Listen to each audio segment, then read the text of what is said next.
ini? Jangan buka pintu rumah lebar-lebar saat malam Jumat, nanti makhluk halus masuk. Sebagian orang menganggapnya cuma omong kosong, tapi bagi banyak warga Indonesia, ini bukan sekadar mitos, ini adalah peringatan gaib yang dipercaya turun-temurun.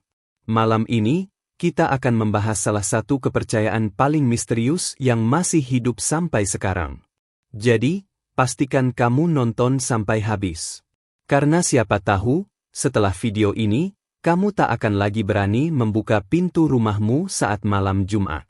Selamat datang di channel Mitos, di mana kisah lama, keyakinan, dan dunia tak kasat mata, kembali dihidupkan. Jangan buka pintu rumah lebar-lebar saat malam Jumat, nanti makhluk halus bisa masuk. Begitulah pesan yang sering diucapkan oleh orang-orang tua di kampung. Kalimat sederhana itu terdengar sepele bagi sebagian orang modern, tapi bagi sebagian lain, kata-kata itu adalah bentuk peringatan yang diselimuti rasa takut, sekaligus penghormatan pada sesuatu yang tak bisa dijelaskan. Sejak kecil, hampir setiap orang Indonesia pernah mendengar nasihat semacam itu. Dulu, aku pun menganggapnya hanya lelucon, cerita kuno yang dibuat agar anak-anak tidak keluar rumah malam-malam. Namun semakin dewasa, aku mulai menyadari bahwa di balik larangan itu, ada sesuatu yang lebih dalam. Bukan sekadar cerita kosong, tapi keyakinan yang diwariskan dari generasi ke generasi. Malam Jumat, terutama malam Jumat Kliwon, selalu dianggap sebagai malam yang berbeda. Di banyak daerah di Indonesia, malam itu dipercaya sebagai saat di mana tabir antara dunia manusia dan dunia gaib menjadi sangat tipis. Roh-roh penasaran berkeliaran, jin-jin penunggu keluar dari sarangnya, dan makhluk-makhluk halus berjalan bebas di sekitar manusia tanpa disadari. Konon, bila seseorang tidak berhati-hati, mereka bisa ikut masuk ke dalam rumah, bahkan menetap di sana tanpa permisi. Nenekku sering berkata, malam Jumat bukan malam sembarangan. Itu malam ketika mereka mencari tempat singgah. Kalau pintumu terbuka, berarti kau mempersilakan mereka masuk. Aku selalu tertawa mendengarnya. Tapi ada satu kejadian yang membuatku berhenti menganggapnya candaan.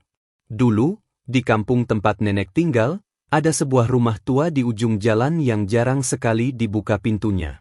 Pemiliknya, sepasang suami istri tua, selalu menutup rumah mereka rapat-rapat setiap malam Jumat. Tidak ada seorang pun yang tahu alasannya.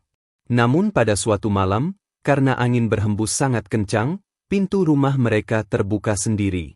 Hanya sedikit, tapi cukup untuk menimbulkan suara derit panjang yang terdengar sampai ke rumah tetangga. Keesokan harinya, istri dari rumah itu ditemukan pingsan di ruang tamu. Ia mengaku mendengar seseorang berjalan pelan di tengah malam, langkahnya berat seperti menyeret rantai besi. Tapi ketika suaminya memeriksa, tidak ada siapapun di sana. Sejak malam itu, rumah itu tidak pernah sama. Barang-barang sering berpindah tempat, kursi bergoyang sendiri, dan setiap malam Jumat, terdengar suara seperti seseorang sedang mengetuk-ngetuk pintu dari luar. Perlahan, orang-orang di kampung percaya bahwa sesuatu telah masuk malam itu saat pintu mereka terbuka. Cerita itu menyebar cepat. Sejak saat itu, hampir semua rumah di kampung selalu menutup pintu rapat-rapat begitu matahari terbenam di hari Kamis. Tak seorang pun yang berani duduk di depan rumah atau membuka jendela saat malam mulai turun. Bahkan angin malam pun dianggap pertanda buruk. Bila ada hembusan angin dingin yang datang tiba-tiba, orang akan buru-buru menutup pintu sambil berucap pelan, "Maaf, kami tidak menerima tamu malam ini." Di tempat lain, kisah serupa muncul dengan versi yang berbeda. Ada yang percaya bahwa makhluk halus akan masuk ke rumah melalui pintu yang terbuka karena mereka tertarik dengan cahaya dan aroma manusia yang masih terjaga di malam hari. Ada pula yang mengatakan bahwa membuka pintu di malam Jumat berarti membuka jalan bagi roh gentayangan yang tersesat untuk mencari teman. Dan anehnya, cerita-cerita itu selalu memiliki pola yang sama. Sebuah rumah yang pintunya dibiarkan terbuka. Lalu datanglah gangguan, suara langkah kaki, aroma bunga Kamboja yang muncul tanpa sebab, bayangan di sudut ruangan, atau mimpi buruk yang berulang-ulang. Bagi sebagian orang, semua itu mungkin cuma sugesti. Tapi bagi masyarakat tradisional, larangan itu adalah bentuk rasa hormat kepada dunia lain. Dunia yang tidak bisa dilihat mata, tapi diyakini nyata keberadaannya. Mereka percaya, manusia dan makhluk gaib hidup berdampingan di bumi yang sama, hanya terpisah oleh lapisan tipis yang tak kasat mata. Dan pada malam-malam tertentu, lapisan itu bisa terbuka. Malam Jumat adalah salah satunya. Aku masih ingat bagaimana nenek selalu menegurku setiap kali aku mencoba mengintip keluar jendela pada malam Jumat. Jangan menatap keluar, nak. Mereka bisa balik menatapmu, katanya dengan suara pelan tapi tegas. Aku tak pernah tahu siapa yang dimaksud, mereka. Tapi setiap kali angin malam berhembus dan daun pintu bergoyang, bulu kuduku selalu berdiri tanpa sebab. Ada sensasi dingin yang tak bisa dijelaskan, seolah ada yang sedang memperhatikan dari luar. Bagi orang-orang zaman dulu, membuka pintu di malam Jumat bukan sekadar tindakan fisik. Itu adalah simbol dari keterbukaan terhadap hal-hal yang tak terlihat. Saat pintu terbuka, berarti batas antara dunia manusia dan dunia gaib pun ikut terbuka. Karena itu, mereka menutup rapat rumahnya, bukan hanya demi keamanan, tapi juga demi menjaga keseimbangan antara dua dunia. Mereka percaya, bila manusia tahu batasnya, maka makhluk halus pun tidak akan mengganggu. Namun yang menarik, larangan ini juga menyimpan pesan moral. Dengan tidak membuka pintu di malam hari, mereka menjaga keselamatan keluarga dari bahaya nyata, seperti pencuri, binatang liar, atau udara dingin yang bisa membuat sakit. Jadi, bisa jadi larangan ini awalnya bukan tentang makhluk gaib, melainkan tentang kehati-hatian. Tapi seiring waktu, nasihat itu berubah menjadi mitos yang diselimuti cerita mistis agar lebih ditaati oleh anak cucu. Kini, di zaman modern, banyak yang sudah melupakan kepercayaan itu. Namun di sebagian pelosok Indonesia, terutama di pedesaan, larangan ini masih hidup kuat. Ada rasa takut yang sulit dijelaskan ketika malam Jumat tiba. Orang-orang akan menutup pintu lebih awal, mematikan lampu teras, dan menghindari menatap keluar jendela. Semua dilakukan bukan karena mereka tahu pasti apa yang akan terjadi, tapi karena mereka percaya bahwa sesuatu bisa datang kapan saja, tanpa suara, tanpa wujud, dan tanpa permisi.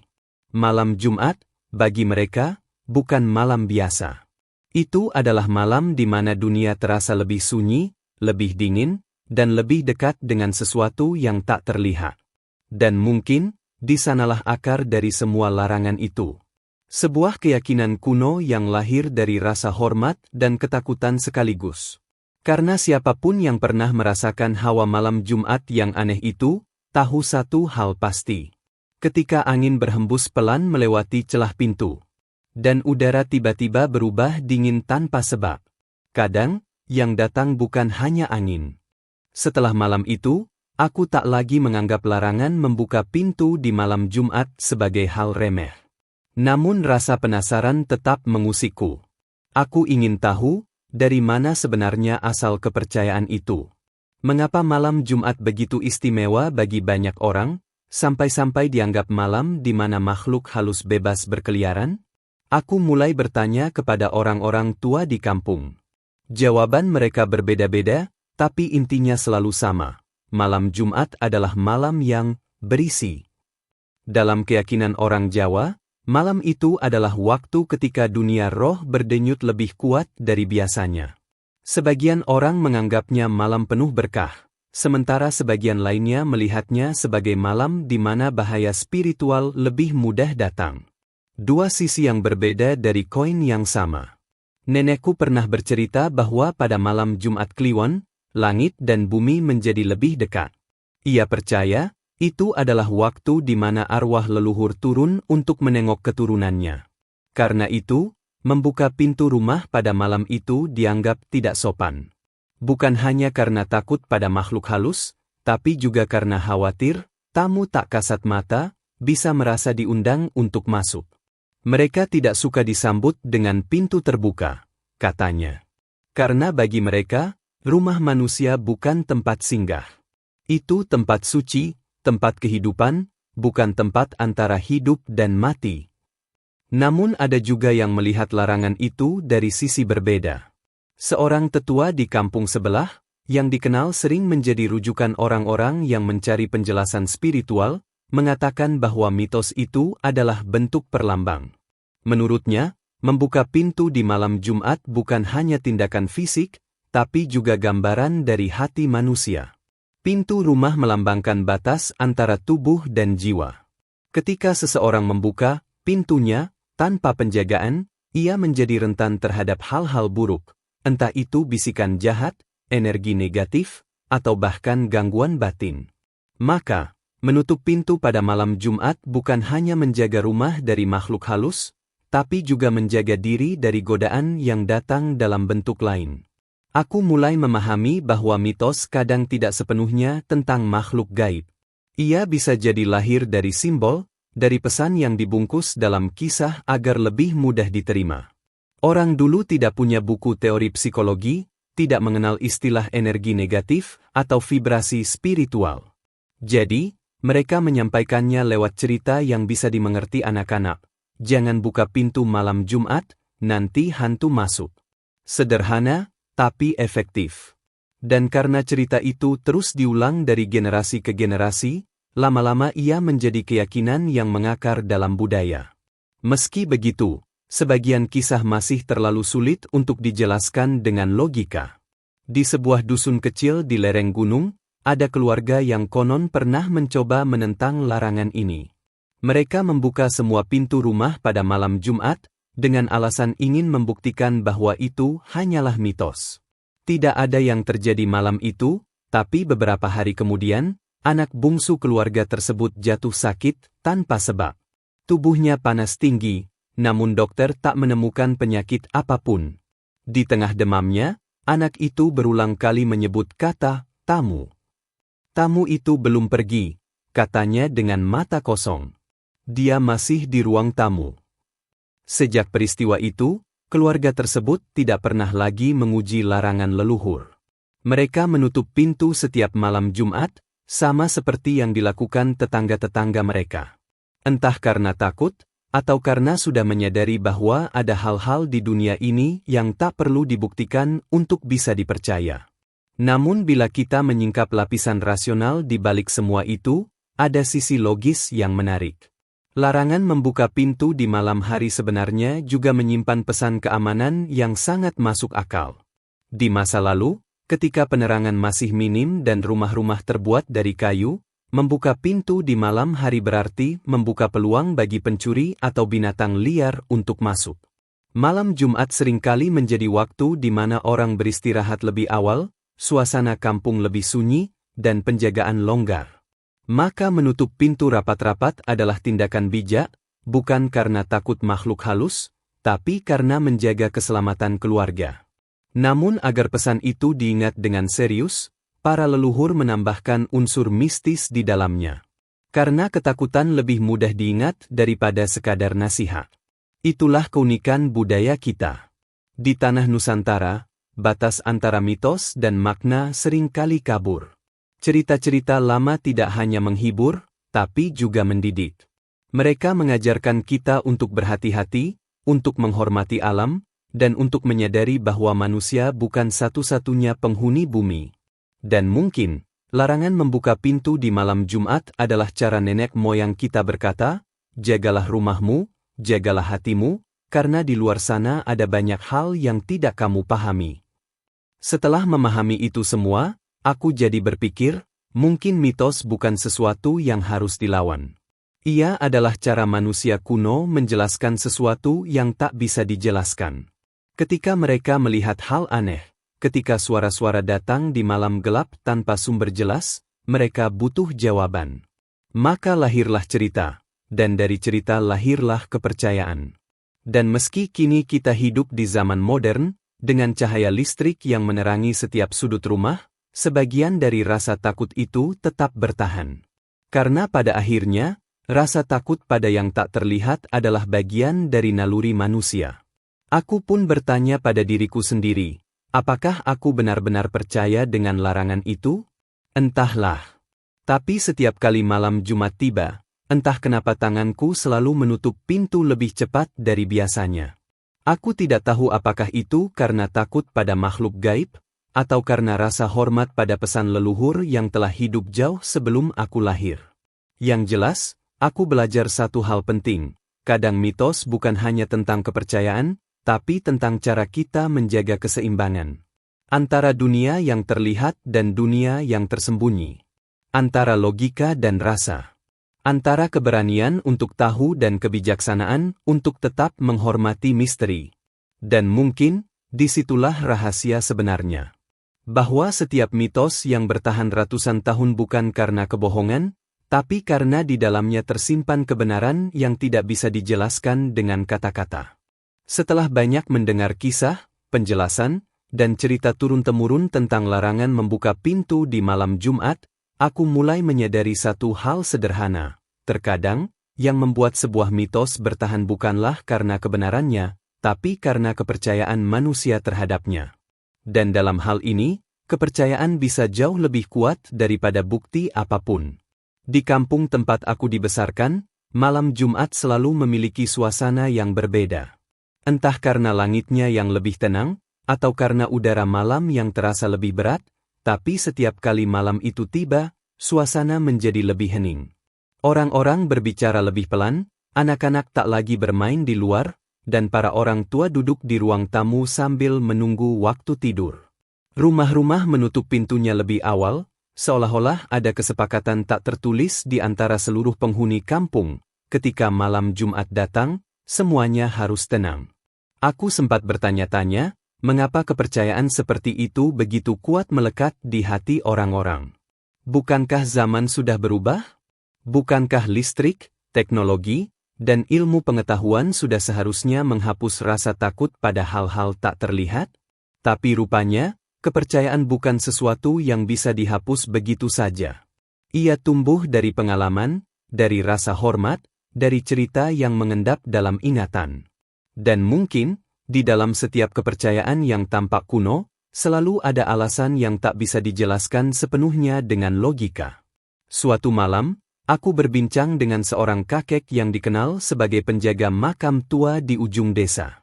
Wajahnya keriput, matanya teduh, suaranya dalam dan perlahan. Aku bertanya kepadanya tentang larangan membuka pintu di malam Jumat. Ia tersenyum kecil, lalu menjawab pelan, "Kau tahu, Nak, mitos itu seperti pagar di tengah malam. Kau mungkin tak melihat apapun di luar sana, tapi kau tetap merasa aman karena tahu pagar itu ada." Aku terdiam mendengar ucapannya. "Maksud Mbah, mitos itu untuk melindungi?" tanyaku. "Iya," jawabnya. "Bukan melindungi dari hantu, tapi dari diri sendiri. Dari rasa sombong, dari rasa ingin menantang sesuatu yang tak perlu ditantang. Orang zaman dulu lebih menghormati hal yang tak bisa mereka lihat, karena mereka sadar manusia tidak tahu segalanya. Dan dengan cara itulah mereka hidup damai." Kata-kata itu tertanam dalam benakku. Aku mulai melihat mitos bukan lagi sebagai kebohongan, tapi sebagai bentuk kebijaksanaan yang disampaikan dengan cara yang lembut, meski kadang terasa menakutkan. Larangan membuka pintu malam Jumat, jika dilihat dengan mata batin, bukan sekadar tentang hantu yang masuk. Ia mengajarkan manusia untuk tahu kapan harus membuka diri, dan kapan harus menutupnya. Untuk tahu batas antara ingin tahu dan harus berhenti. Dalam kehidupan modern yang serba terbuka ini, mungkin pesan itu justru semakin relevan. Kita sering membuka banyak hal tanpa berpikir, membuka rahasia, membuka hati kepada orang yang belum kita kenal, membuka diri pada pengaruh yang belum tentu baik.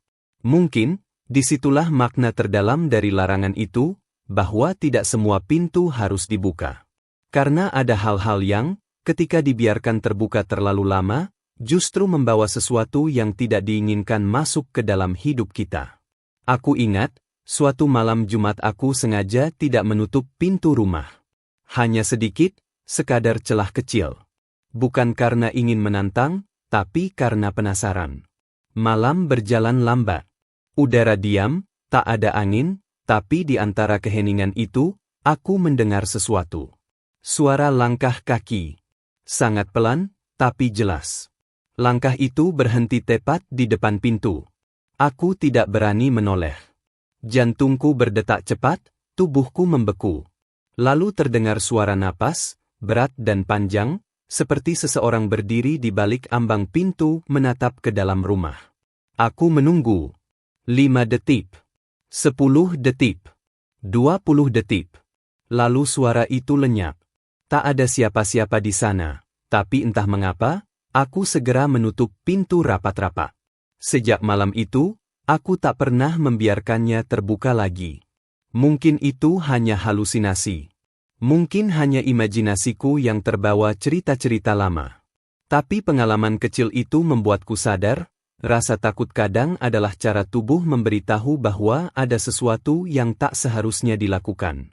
Dan mungkin, itulah yang dimaksud oleh para leluhur kita, tak semua larangan perlu diuji untuk dipercaya. Kini, setiap kali malam Jumat datang, aku masih menutup pintu sedikit lebih awal. Bukan karena aku percaya akan ada makhluk halus yang masuk, tapi karena aku menghormati ketenangan malam itu. Karena aku tahu, di dalam setiap cerita kuno selalu ada kebenaran kecil yang tersisa, entah berupa kebijaksanaan, entah berupa peringatan. Dan bukankah hidup juga seperti itu? Kita semua memiliki pintu yang ingin dibuka, rasa ingin tahu, keinginan melawan, rasa penasaran terhadap misteri. Tapi tak semua pintu membawa cahaya. Beberapa hanya membawa bayangan yang sulit dikembalikan. Karena itu, berhati-hatilah dengan apa yang kamu buka, bahkan jika itu hanya sebuah pintu di malam yang tenang. Pada akhirnya, mitos hanyalah cermin dari cara manusia memahami dunia. Sebagian melihatnya sebagai tahayul, sebagian menganggapnya kebenaran. Tapi di tengah-tengah keduanya, ada ruang abu-abu yang luas, ruang di mana rasa takut dan rasa hormat saling bertemu. Dan di sanalah mitos hidup. Malam Jumat akan selalu datang setiap minggu. Akan selalu ada pintu yang terbuka, dan selalu ada yang memilih menutupnya rapat-rapat. Dan mungkin, keduanya tidak ada yang salah. Karena pada akhirnya, kepercayaan adalah pilihan. Aku memilih untuk menutup pintuku. Bukan karena takut, tapi karena aku tahu, ada hal-hal di dunia ini yang sebaiknya tidak diundang. Malam ini mungkin hanya terasa seperti malam biasa bagi sebagian orang. Namun bagi mereka yang masih percaya, setiap malam Jumat menyimpan sesuatu yang lebih dari sekadar gelap dan sunyi. Sebuah peringatan halus, bahwa di antara dunia yang kita kenal dan dunia yang tak terlihat, hanya ada satu batas, sebuah pintu. Dan pilihan ada di tangan kita. Apakah kita akan membukanya? Atau menutupnya rapat-rapat? Karena kadang, yang kita sebut mitos, bukan sekadar cerita lama. Ia adalah cara leluhur berbicara. Agar kita tidak lupa bahwa rasa hormat pada misteri adalah bentuk kebijaksanaan tertua manusia. Jadi, jika malam Jumat tiba dan kamu mendengar pintu berderit pelan, ingatlah, bukan selalu angin yang lewat. Mungkin ada yang sedang menunggu di balik sana. Malam ini mungkin hanya terasa seperti malam biasa bagi sebagian orang. Namun bagi mereka yang masih percaya, setiap malam Jumat menyimpan sesuatu yang lebih dari sekadar gelap dan sunyi. Sebuah peringatan halus, bahwa di antara dunia yang kita kenal dan dunia yang tak terlihat, hanya ada satu batas, sebuah pintu. Dan pilihan ada di tangan kita. Apakah kita akan membukanya? Atau menutupnya rapat-rapat? Karena kadang, yang kita sebut mitos, bukan sekadar cerita lama. Ia adalah cara leluhur berbicara. Agar kita tidak lupa bahwa rasa hormat pada misteri adalah bentuk kebijaksanaan tertua manusia. Jadi, jika malam Jumat tiba dan kamu mendengar pintu berderit pelan, ingatlah, bukan selalu angin yang lewat. Mungkin ada yang sedang menunggu di balik sana.